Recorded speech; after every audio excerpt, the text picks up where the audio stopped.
este espectáculo que vais a ver este domingo ha sido una selección quizá de los mejores números de estos 5 años, de los números más potentes y más con los que más a gusto he estado, y hacemos también un guiño y bastantes pinceladas de la serie, ¿no? Y entonces también hacemos magia con participación de los niños. Es un espectáculo sobre todo basado, como os digo, en grandes ilusiones, grandes aparatos, pero hay de todo, desde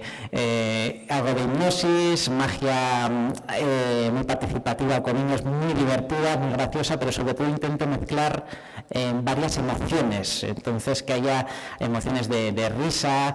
pero sobre todo lo que busco es sorprender, dejar a la gente con la boca abierta. Esto lo intento en todos los espectáculos. Se trata de hacer efectos visuales que impacten, pero también otros pues llenos de poesía, y como digo también pues hay cierta dosis de humor, y al final también pues crear una situación más tensa con este número que es el tanque de agua,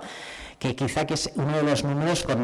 pues que dentro del gremio de la magia pues se me conoce a nivel nacional. Cada mago quizá en este arte pues se le conoce pues igual por crear ciertos números o tener algún número concreto,